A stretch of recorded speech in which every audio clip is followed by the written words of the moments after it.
So we'll start here at the Pacific Division. I know this one is gonna take us some time, Osama. We have a lot of feelings about this one, so we're gonna jump right in. We're gonna start with the Clippers. Last year they were 51 and 31. They were the 4 seed.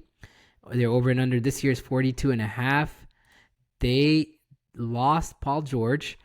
They lost Russell Westbrook. They lost Mason Plumlee. They lost Daniel Theus. They added Mo Bamba, Nick Batum, Chris Dunn, Derrick Jones Jr., Kevin Porter Jr. So, what are your thoughts here, Osama? Right off the bat on the Clippers. They had such a good year because they got a lot of games from Kawhi. They got 68 games from him, which was fortunate. So the regular season was a success. They were the fourth best offense in the league. But he fell apart when they needed him the most in the postseason. I think it's just hard to have faith in this team given his inconsistent availability. But I mean, James Harden and Kawhi are a good 1-2 punch. They could still have a great regular season. I think they'll still be a decent offense, but not very good defensively without Kawhi. They have a new stadium, and I don't think that new stadium is going to see a ton of wins if they can't stay healthy. Yeah, I took a super negative view here of the Clippers. I went way under. I think I've had them ranked 12th here in the West. Like, I think they're missing the play-ins, everything. I like, to your point, right? Can't see it with Kawhi staying super healthy. And then what is it? It's the James Harden show. James Harden isn't the same guy that was leading the Rockets here, 10 years ago and doing his thing. He's not that guy. So I do see major regression here for the Clippers, and then I think they're kind of done with the Kawhi experiment after this year, and then they kind of blow it up again and rebuild. Yeah, I think so. I think that they re-signed him, and I don't know what's going on with that. If it's a team that's willing to spend, but I don't know how much patience they'll have left, given that they got a lot of money tied up in Kawhi and no hope in sight. Exactly. All right, let's move on to the Phoenix Suns. We last year they finished 49 and 33. That was a 6 seed. This year their over and under is 46 and a half. They added Tyus Jones, Monty Morris, Mason Plumlee. They lost Eric Gordon, and they added Ryan Dunn, a forward, with pick 28. So what are your thoughts here on the Suns, Osama? They didn't lose any key players, which is good. They got a quality backup point guard in Tyus Jones. They were the ninth best offense in the league last year, 13th best defense. So I mean, they were pretty good last year. They didn't have a great postseason, but I think they'll actually be really exciting on offense this year. Mike Budenholzer is running the show. He always gets the most out of his team on offense. Defense, I think the main problem is Bradley Beal. Like, let's not bullshit around. He played 53 games and he wasn't great defensively. He wasn't really that good offensively either in the playoffs. So I don't know what the Bradley Beal problem or situation is going to be this year. They're still good enough, and they're very top heavy to have a good season and make the top 6 or 7. Yeah, I'm with you there. I do think just maybe slightly under on 46 and a half. I think they do finish around the 6-7 seed. I do see it's like 7. Maybe they're like 45-win team. Again, it's the Bradley Beal problem, right? So much money into that guy. He's not really worth that contract. He's kind of tying up this team. They can get it done with Booker and Durant. They should have left it at that. Added some pieces, kept Bridges if they could, like maybe made a trade for Bridges, brought him back, right? Yep. But they can't. They're stuck with Bradley Beal, and so that's kind of hurting their depth. So I do see some of that being an issue with them. But again, very exciting offensive team to watch for sure. All right, let's talk about the Los Angeles Lakers. They finished last year 47 and 35 as the 7th seed. This year's over and under is 45 and a half. They didn't do anything exciting except re-sign LeBron. They let go of Spencer Dinwiddie, Torian Prince. They added Dalton. I don't know no idea how to say his last name. Kenneth, something like that, with pick 17. They added LeBron's son, Bronny James, in the second round. Probably the only second rounder we're going to mention on this podcast. So LeBron's dream is finally realized. He's playing in the NBA with his son. What is that? Does that change your opinion of their over and under, Osama, at 45 and a half? I was surprised to see that they won 47 games last year. But then I went and looked at how many games everyone played, and they got 70 games plus from LeBron and AD, which was, I think, a key to their success last year. This is kind of where we start to enter like the Tom Brady phase of LeBron's career, where like, all right, he's turning 40 this year. It's his 22nd year. It's got to be the time where he's played like over 60,000 minutes. This is the year, right? And he played more games than we expected last year on a minutes restriction at the beginning of the season, and still had a damn good year. That being said, I don't know. I don't expect it this time. They didn't, like you said, they didn't get better. And well, question to you: JJ Redick's the coach, which I think you and I should take note of this as if you're a podcaster, you have a shot at becoming an NBA head coach someday. Is he going to survive the season? I don't know. I don't think so. I think that's what's gonna happen. I don't think first time being a head coach. Yes, JJ Redick, very smart guy, very articulate guy.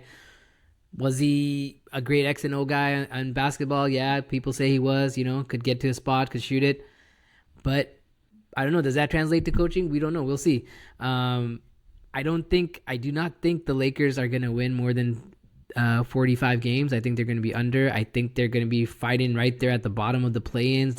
I think other teams got better in the West, and so the Lakers are going to have a struggle to make it into the play-ins and finish around the 10th, 11th seed here for me. And they do have LeBron and AD, so I mean, look, those guys could always like elevate the team, and they can have another good season. But I might start to feel like at some point, like it's just the father-son storyline, and maybe at some point later in the season becomes the retirement season versus here's a strong year 22. Exactly. I can totally see that happening here with the Lakers. All right, let's move on to the Sacramento Kings. They finished last year 46-36. That was only good for ninth in the West. Over under this year again is 46.5. They added DeMar DeRozan. They re-signed Malik Monk, Alex Len. They lost Harrison Barnes, Davion Mitchell, Chris Duarte. They picked up Devin Carter here, a guard at pick 13. So what are your thoughts here, Osama, on the Kings? 46.5, over or under? I was surprised to see how much of a dip they took offensively after being one of the best offenses in the league 2 years ago. They were 13th last year. Their defense wasn't terrible, really. They were 14th, right in the middle of the pack. DeMar DeRozan's a really great veteran presence. He's a good scorer. He'll fit nicely. I think they'll win a lot of games for sure. The two questions I have are the lack of three-point shooting from DeRozan specifically. That's always been kind of a limit on every team he's played on, and this is one of those teams that is going to need a lot of shooting.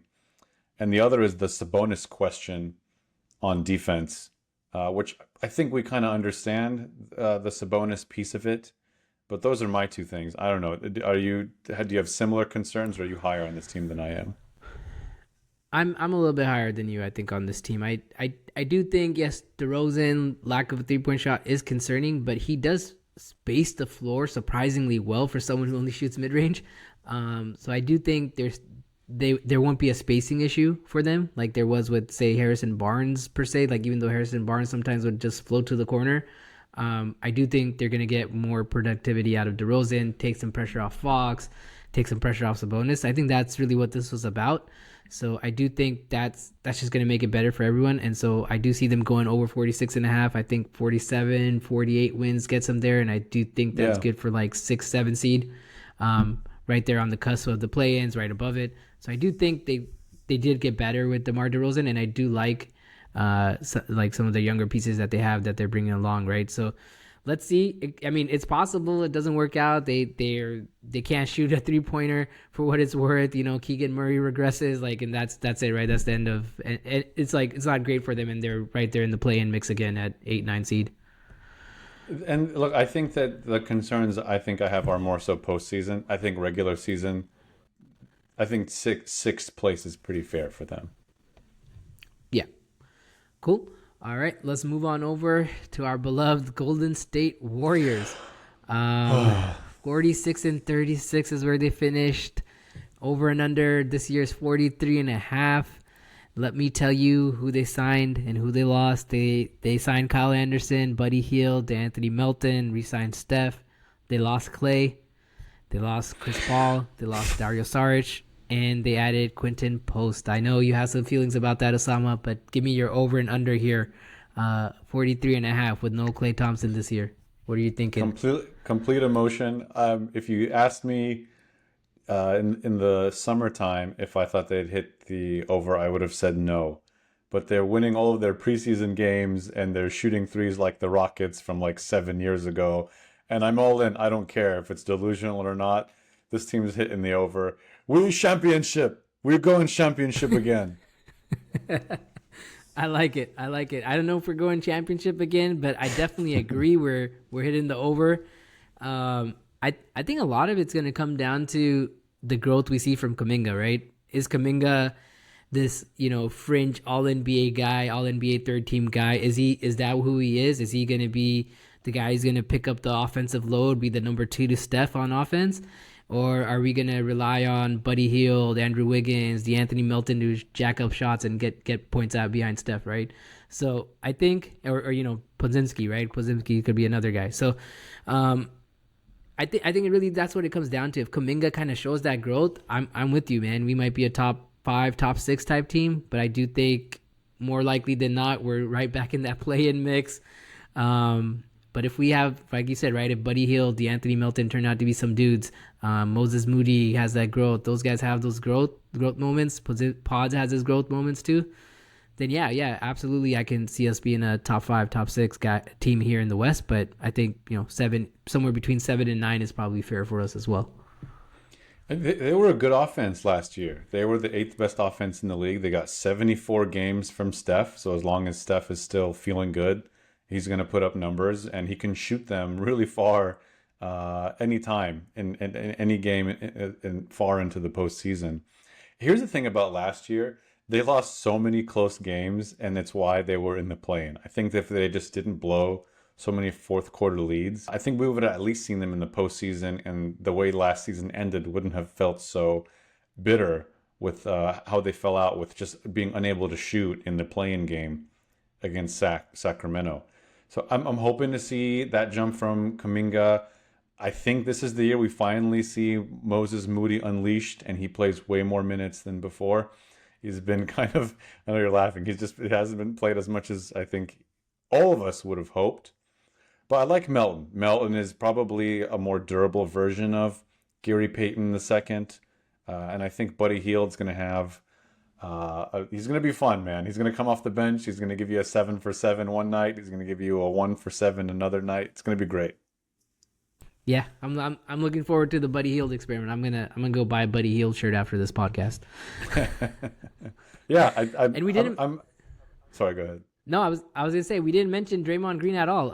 So we kind of considering him a non-factor. But how many games Osama before Draymond Green gets suspended for punching someone in the face or choking him?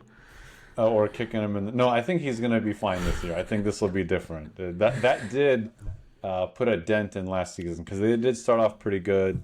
And it almost like snowball effect. Chris Paul gets hurt like he always does. And Draymond Green missed a bunch of games.